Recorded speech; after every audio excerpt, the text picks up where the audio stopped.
12월의 첫 주일입니다. 12월에 우리가 그리스도인으로서 가져야 될 신앙의 주제를 저희가 함께 나누는 12월인데요. 시 한 편을 먼저 제가 읽어드리고 오늘 주제를 저희가 다루기로 하겠습니다.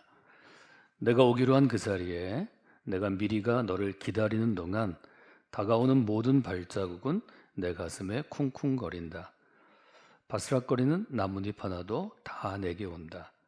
기다려본 적이 있는 사람은 안다. 세상에서 기다리는 일처럼 가슴 애리는 일이 있을까? 내가 오기로 한 그 자리, 내가 미리 와 있는 이곳에서 문을 열고 들어오는 모든 사람들이 너였다가 너일 것이다가 다시 문이 닫힌다. 사랑하는 이여, 오지 않는 너를 기다리며 마침내 나는 너에게 간다. 아주 먼 데서 나는 너에게 가고 아주 오랜 세월을 다하려 너는 지금 오고 있다.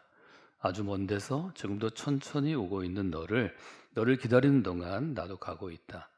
남들이 열고 들어오는 문을 통해 내 가슴에 쿵쿵거리는 모든 발자국 따라 너를 기다리는 동안 나는 너에게로 가고 있다. 시인 황주유의 너를 기다리는 동안이라는 시입니다.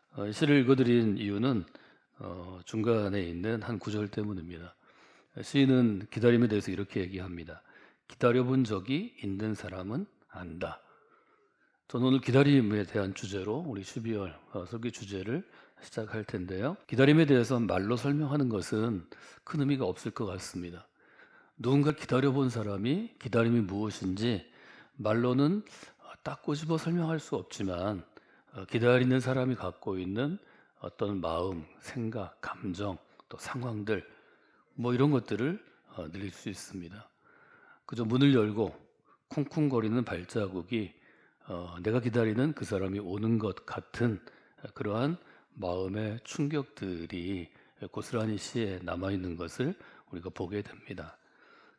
대림절은 우리가 서방교회라고 불리우는 서방교회 중심으로 4세기부터 지켜온 절기로 알려져 있는데 대림절의 상징은 4개의 초입니다.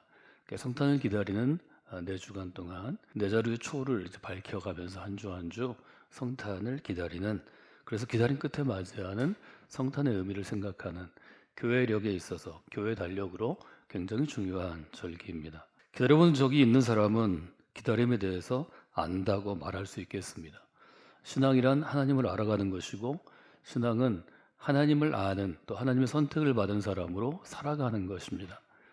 기다림에 대해서 아는 것처럼 여러분이 여러분의 삶에 대해서 여러분의 삶에 예수 그리스도께서 오셔서 그분 앞에 서게 되고 예수 그리스도를 마음으로 우리가 눈으로 보진 못하지만 마음과 삶 전체로 알게 되고 그분을 맞아들이게 되고 주인으로 영접하게 되고 그리스도의 사람으로 사는 것이 무엇인지를 돌아볼 수 있는 그런 교회력이라고 볼 수 있습니다. 시인은 기다려 보면서 누군가를 기다리는 간절한 기다림 가운데 기다림에 대해서 이렇게 정의합니다. 세상에서 기다리는 일처럼, 기다림처럼 가슴 애리는 일이 있을까? 애린다라는 말은 아리다라는 말을 시어로 바꾸었다고 저는 해석해 보았습니다. 아린다는 말은 혀끝이 아리다 이런 표현 쓰기도 하고, 또 살갗에 긁히거나 찢긴 상처가 있으면 내 팔에 상처가 아리다, 또 마음이 아리다 이렇게 말할 수 있습니다.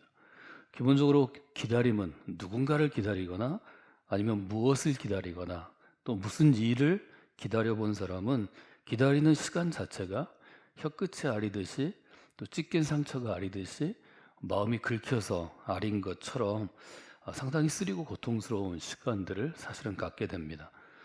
이런 경험이 있는 사람은 기다림을 아픔이라고 정의할 수 있을 것입니다. 전주에 저는 광화문 글판에 있는 천상변 시인의 시 중에 하나, 바람에게도 길은 있다라는 짧은 단문이 한 사람의 마음을 바꾸거나 생각을 바꾸거나 인생의 길에 갈림길에 있을 때 이종표가 될 수 있다는 말씀을 드렸습니다. 기다림이 이렇게 쉽지 않기 때문에 우리가 12월을 성탄을 앞두고 기다림의 절기로 정의하고 기다림의 의미에 대해서 생각해 보고 기다림의 의미를 통해 내 인생을 바라보고 우리의 신앙의 길을 보는 것은 매우 의미 있는 일입니다. 기다림이 아픈 것, 또 기다림이 너무 고통스럽기 때문에 우리가 기다림은 쉽지 않다 이렇게 말할 수 있습니다.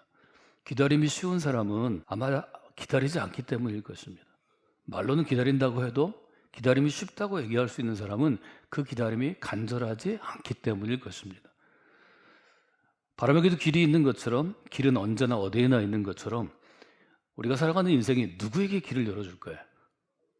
저는 대충 사는 사람에게 길이 열린다고 생각하지 않습니다. 어떤 길을 걸어가든 인생의 길이 열릴 때는 간절함을 가질 때입니다. 예배하는 자를 향하여서 예배하는 태도를 예수님은 사마리아 여인에게 신령과 진정으로 예배할 때가 온다고 말씀해 주셨습니다. 신령과 진정으로. 신령과 진정으로. 한자어로 번역되어 있는데 이것들을 알아듣기 쉽게 기다림 속에서 가슴이 애리는 것처럼 아주 실감나게 다가오는 게 쉽지 않습니다. 신령과 진정으로를 영어로는 in spirit, in truth입니다. 이것도 이해하기가 쉽지 않습니다.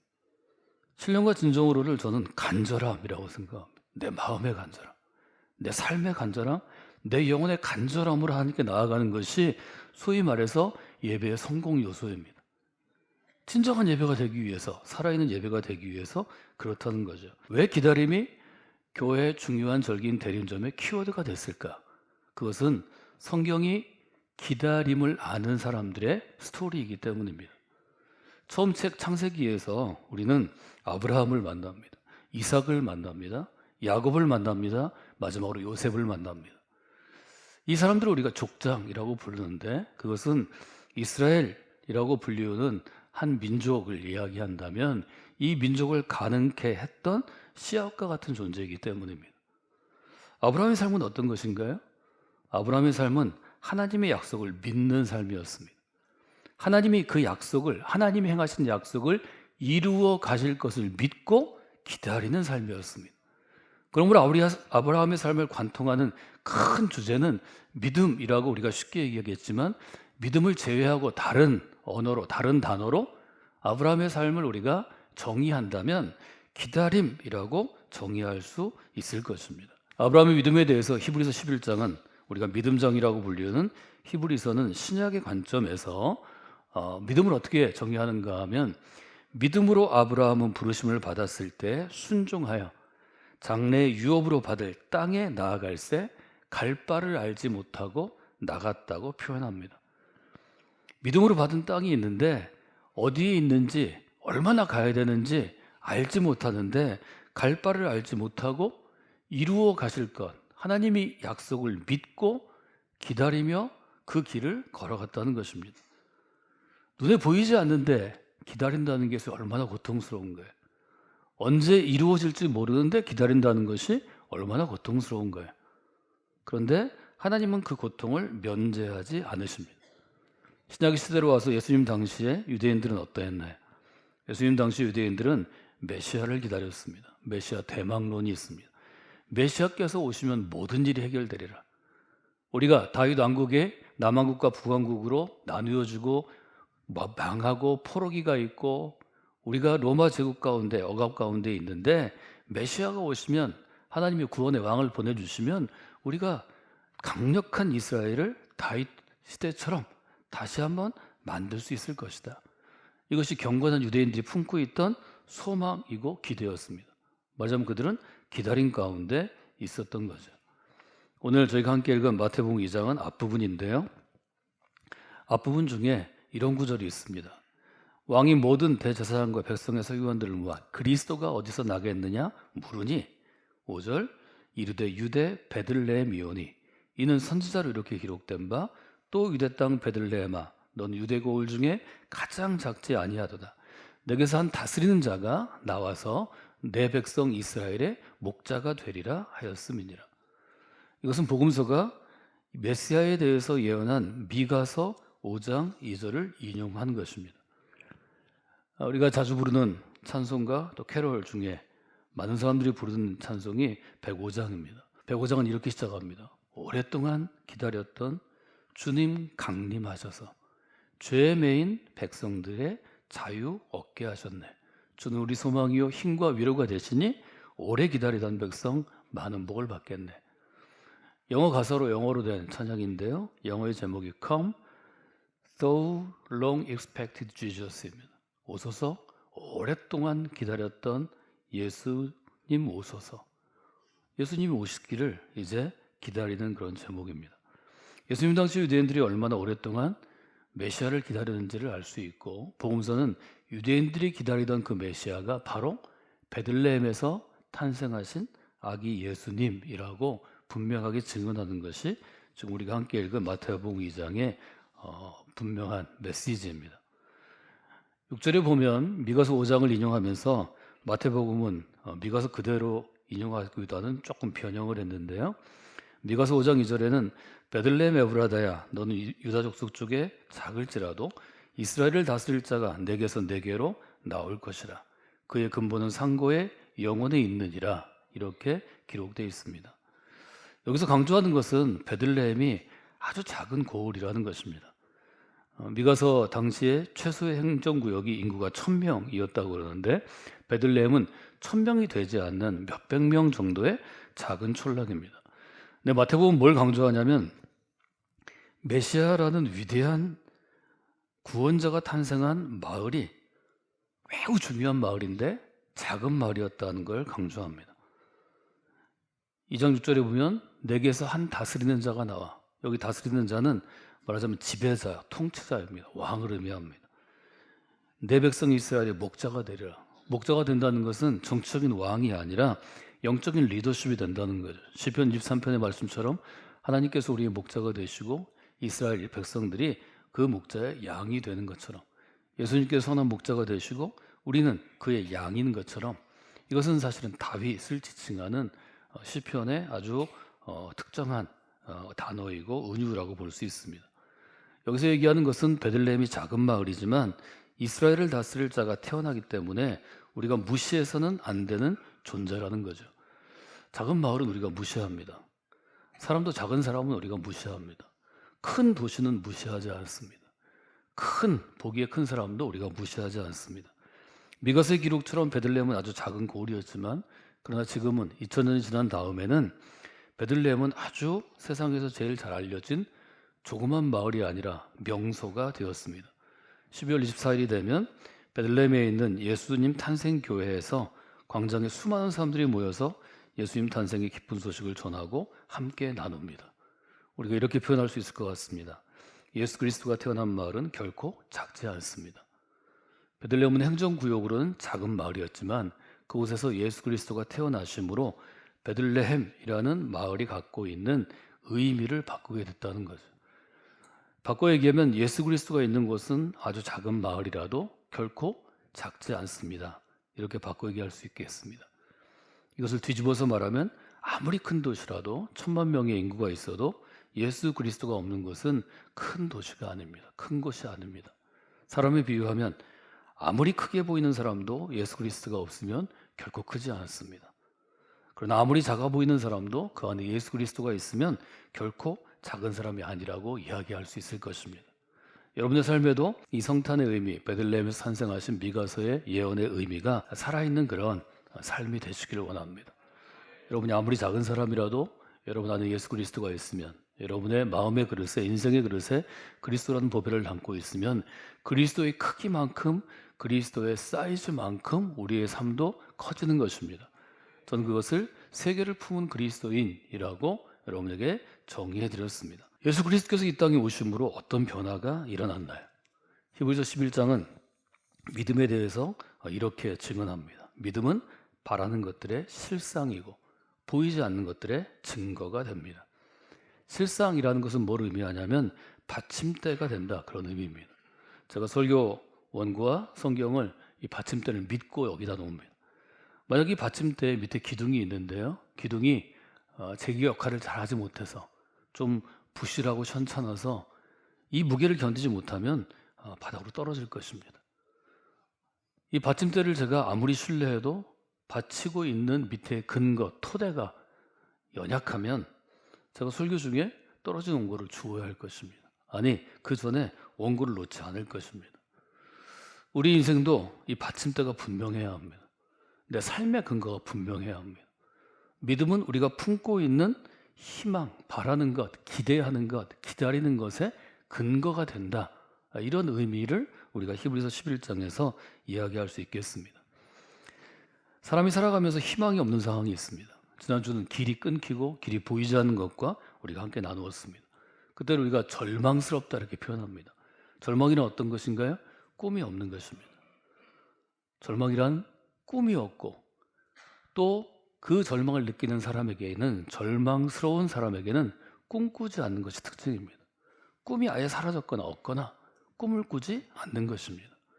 예수님의 시대에 예수님이 활동하셨던 갈릴리의 사람들, 예루살렘의 사람들이 아니고 헤롯 왕이 있던 예루살렘이 아니고 수도가 아니고 갈릴리라는 아주 궁벽한 곳, 시골, 그 어려운 곳에 사는 사람들은 꿈꾸지 못했던 사람이고 꿈이 없던 사람들이었습니다.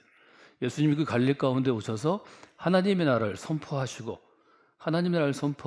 복음을 전하실 때 그들이 꿈꾸지 않는 사람들이 꿈꾸게 되었고 꿈이 없는 사람들이 꿈을 갖게 되었습니다. 이것이 변화라는 것입니다. 예수님을 만나고 예수님을 주인으로 영접하고 예수님을 따라 살겠다고, 제자가 되겠다고 결정하면 그때부터 하나님께서 그들에게 새로운 꿈을 갖게 하시고 새로운 꿈을 꾸게 하셨다는 것입니다. 이 일이 있을 때에만 언제나 어디서나 예수 그리스도가 길이 됩니다.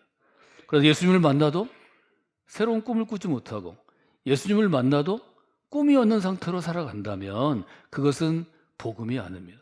그것은 구원이 아닙니다. 여러분이 그 점을 잘 보셔야 합니다. 내가 지금 어떤 상태인가?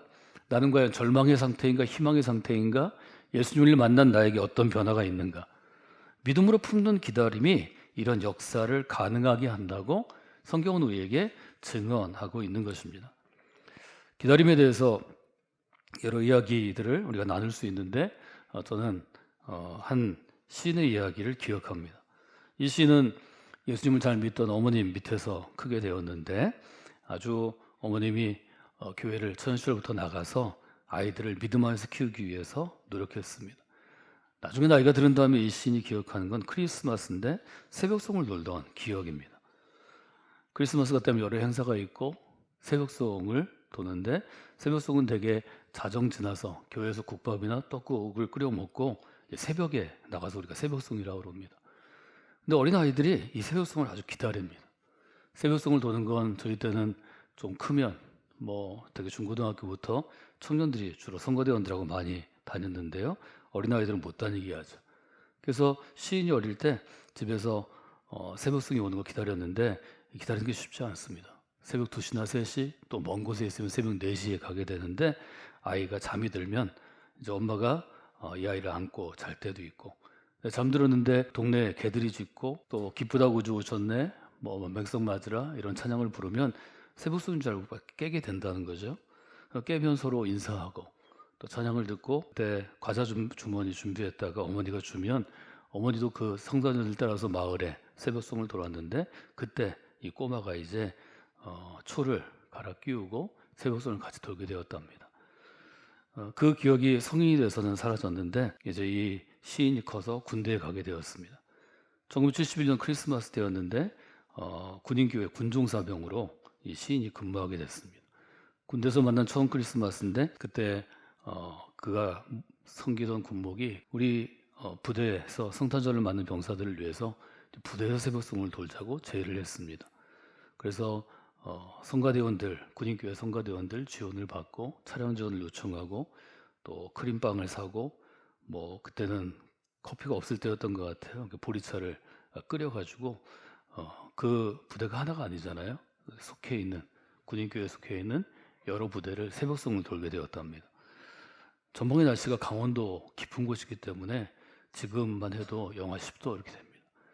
차고 아주 매서웠는데 마침 눈이 내렸습니다.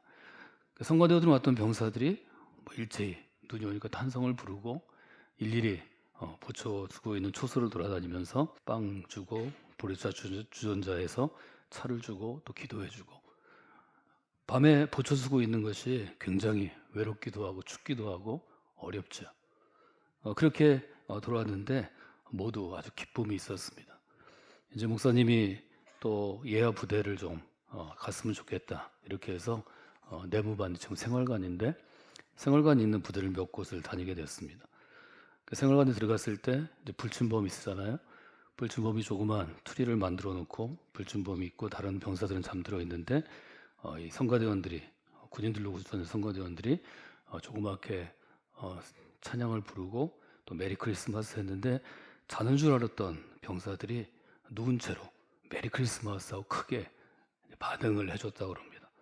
근데 이 내무반만 그런 게 아니고 예하부대 내무반을 돌을 때 내무반마다 깨워서 그를 지켜놓은 그런 경험을 해서 성가대원들과 함께 첫 번째 군대에서 보내는 크리스마스를 너무 기쁘게 보냈습니다.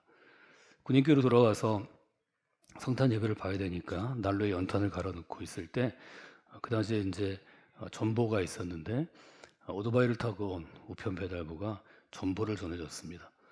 그 전보가 이분이 한 신문에 신춘문예에 당선됐다는 소식을 알리는 전보였고 그는 시인으로 이제 일하게 됐다는 그런 얘기입니다. 그래서 그 군대에서 보낸 첫 번째 새벽송을 돈 그 크리스마스에 예수님이 자기에게 굉장히 큰 선물을 주셨다 하는 이야기를 제가 기억합니다. 제가 말하고자 하는 것은 기다림입니다. 이제 군대에 가면 뭐 일단 자유가 통제되기 때문에 좀 벗어나고 싶고 아주 외롭고 쓸쓸한 것이 매일 찾아오는데 그 청년들도 새벽송을 돈다는 소식을 이제 군 목사님이 군인교회에서 공지하고 강조했을 때 그 24일에서 25일로 가는 밤에 내후마를 기다리고 있다가 새벽송을 도는 그 성탄 인사를 하는 그 따뜻함이 있었다는 이야기를 이 시인이 기억하고 이야기한 것을 제가 계속해서 기억합니다. 기다림이라는 건 그런 거죠. 우리가 예수 그리스도를 믿는데 예수님이 별로 필요 없다고 생각하는 사람들이 점점 많아지는 것 같습니다. 이게 국민소득 2만 불에 3만 불 넘어가는 선진국에서 대체적으로 후진국이었다 선진국일 때 경험하는 일종의 현상들입니다. 배고프 힘들고 이렇게 어려울 때 70년대 같으면 교회가 존재하는 것이 목사님이나 혹은 교회 열심히 있는 성도들이 조그만 빵 하나 또 커피 한 잔 나눠주는 것이 위로가 될 것입니다. 지금 그게 위로가 되겠어요? 그러면 지금 우리에게 예수 그리스도는 어떤 의미인가를 생각해 봐야 합니다. 예수 그리스도께서 줄 수 있는 기쁜 소식은 어떤 것인가도 돌아봐야 합니다. 그것을 찾아내는 것이 이 시대를 살아가는 우리의 의무가 될 것입니다. 여러분에게 예수 그리스도께서 이 땅에 오시는 것이 간절하지 않다면 어딘가 문제가 있는 것입니다. 여러분의 신앙의 어느 부분인가가 간절함을 느끼지 못하는 한 부분이 있을 것입니다. 기다림이라는 주제를 통해서 내가 과연 예수님의 임재를 기다리는가, 함께 하심을 기다리는가, 그분이 일하시는 것, 사랑의 역사를 기다리는가, 내가 그게 필요 없는 사람은 된 것이 아닌가, 그 점을 한번 생각해 보시면 좋을 것 같습니다. 바울은 고린도 교인들에게 여러분은 부유함으로 여러분이 가져야 될 신앙을 버렸다고 책망했습니다. 실제는 그렇지 않은데 나는 필요 없다고 착각하는 명목상의 부유함이 우리의 신앙에 큰 문제가 될 수 있습니다. 기다림에 대해서 여러 교훈들을 저희가 계속해서 나누게 될 터인데 오늘 저는 첫 번째로 여러분이 기다림은 낭비가 아닙니다 라는 이 짧은 문장을 기억하시고 어떤 의미인지를 한번 생각해 보시면 좋을 것 같습니다. 때로는 그리스도인들이 기다림을 낭비라고 생각할 수 있습니다. 성경의 인물들이 아브라함으로부터 시작해서 이삭이나 야곱이나 요셉 그리고 그 다음에 출애굽에 나오는 모세가 그의 기다림이 낭비가 아니라는 점을 우리에게 잘 보여주었습니다. 모세는 왕궁에서 40년을 지냈고 나가서 광야에서 40년을 견뎌야 했습니다. 아마 거기서 인생이 끝나야 됐을 것입니다. 그러나 그 광야에서의 40년의 기다림이 모세로 하여금 자기 동족들을 이끌고 가나안 약속의 땅으로 나아가게 하는 동인이 되었습니다. 마태복음 2장에 성탄절의 등장인물 중에 가장 이질적인 유대인이 아닌 동방의 좋은 박사들이 등장합니다. 동방의 박사들이 자기 있던 곳에서 정말 강을 넘고 산을 건너고 사막을 지나서 예루살렘에 오는 것은 그들에게 굉장한 위험이 있는 것이고 그들에게 삶의 대가를 지불하는 것입니다. 근데 그들은 별을 보고 찾아옵니다. 지금으로 얘기하면 천문학자죠. 근데 지금 천문학자와 다른 건 그 당시에 별을 보는 사람들은 하늘의 별을 통해서 세상을 읽는 창을 가진 거죠. 별의 모습, 별자리의 변화를 보고 세상의 변화와 시대의 변화를 받고 이 별이 세상을 능히 구원할 만한 구원자의 별이라는 확신을 가지고 그 별이 나타날 것을 기다리다가 그 별을 보고 예루살렘까지 여행해 온 거죠. 성탄을 맞이해서 저희 아이들이 이번 주일 저녁에 시간들을 갖는데 그때 늘 등장하는 게 동방에서 온 박사입니다. 동방에서 박사는 이질적인데 어떻게 유대인의 왕으로 오신 메시아로 오신 그리스도의 탄생을 준비하고 예비할 수 있었을까? 뭐 이런 생각을 저희들이 하게 되죠. 3절에 보면 헤롯 왕과 예루살렘의 반응이 나오는데 그들은 소등한지라 이렇게 되어 있습니다. 동방에서부터 몇 달을 걸쳐서 별을 보고 찾아온 아주 기다리는 마음으로 별을 보며 걸어오고 온 사람들이 있었던가 하면 그들이 찾아왔을 때 헤롯 왕과 예루살렘은 소동합니다.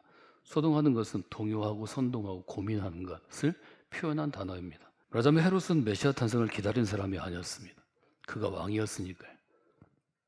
유대인의 왕으로 또 오는 것을 그가 용납할 리 없습니다. 예루살렘에 있는 헤롯 왕과 특별한 관계에 있는 신하가 되었든지 아니면 왕과 관계를 맺어야 자기가 자기 비즈니스를 할 수 있었던 사람들은 예수님이 오시는 것을 반길 리가 없습니다. 기다리던 동방 박사와 기다리지 않는 사람들과의 일종의 차이라고 볼 수 있죠. 지난주에 저는 마음의 그릇을 키우는 것이 멋있는 그리스도인이 될 수 있는 좋은 준비요, 좋은 요소라고 말씀을 드렸습니다. 마음의 그릇을 키우는 데는 깊은 묵상 같은 것이 있고 또 살아있는 경험, 고난의 경험이 있고 또 영적인 훈련들이 있습니다. 지난주는 감사절을 저희가 지켰기 때문에 감사를 통하여, 감사의 고백을 통하여 여러분의 마음의 그릇을 넓히라고 제가 말씀을 드렸습니다. 하나님이 우리의 마음을 넓히시는 좋은 훈련의 통로가 기다림입니다. 하나님은 미리 약속하시고 지금이 아니라 장차 아직 때와 날과 시를 모르지만 이루어질 약속을 주시고 그 약속을 믿고 우리가 기다리며 나아가도록 우리를 인도하십니다. 그때 그 기다림이 우리의 마음의 그릇을 다듬습니다. 지금은 조그만 우리의 마음의 그릇을 넓히시고 키우셔서 예수 그리스도라는 세상을 뒤바꾼 보물을 우리에게 마음의 그릇에 담을 수 있도록 함께 해주십니다. 이 대림절을, 이 기다림의 절기가 여러분의 마음의 그릇을 키우는 귀한 시간이 되기를 원합니다. 마음의 그릇을 키우면 그 다음에 하나님께 하시는 일은 그를 통해서 새로운 길을 여십니다. 동방에서 온 박사를 통해서 하나님께서는 새로운 길을 여십니다. 7절에 보면 헤롯은 박사들을 불러서 별이 나타난 때를 자세히 묻고 베들레헴으로 보내어 이르되 가서 아기에 대하여 자세히 알아보고 찾거든 나도 알려달라 얘기합니다. 박사들에게 하나님께서 지혜를 주셔서 헤롯의 악한 마음을 알고 동방에서 온 박사들은 왕에게 말하지 않고 베들레헴으로 가게 되죠. 9절에 보면 박사들이 왕의 말을 듣고 갈새 동방에서 보던 그 별이 문득 앞서 인도하여 가다가 아기 있는 곳 위에 머물러 서 있는지라. 그들이 별을 보고 매우 크게 기뻐하더라. 집에 들어가 아기와 그의 어머니 마리아가 함께 있는 것을 보고 엎드려 아기께 경배하고 보배 합을 열어 황금과 유향과 모략을 예물로 드리니라. 그들은 꿈에 헤로데게로 돌아가지 말라 지시하심을 받아 다른 길로 고국에 돌아가니라. 말하자면 동방에서 온 박사들은 구원의 길은 여는 역할을 맡게 되는 영광스러운 자리에 서게 됩니다. 기다림에 대해서 여러분들이 이 한 달 많이 생각하시는 시간이 되시고 실제로 시인처럼 기다림을 통해서 여러분들이 아주 뚜렷한 실제적인 것들을 경험하시면 좋겠습니다. 오늘 기억하실 것은 기다림은 절대로 낭비가 아니라는 것을 여러분이 마음에 두시면 좋겠습니다. 기다림이 우리의 마음의 그릇과 인생의 그릇을 넓히는 것 여러분이 기억하시면 좋겠습니다. 그래요, 인생의 그릇을 넓힌 사람을 통해서 하나님이 새로운 길을 여는 것을 그를 통하여 그를 쓰심으로 그의 쓰임 받음으로 이루어 가십니다. 이 단계들을 여러분들이 좀 경험하실 수 있는 12월 이 한 달 대림의 절기가 되시면 좋겠습니다.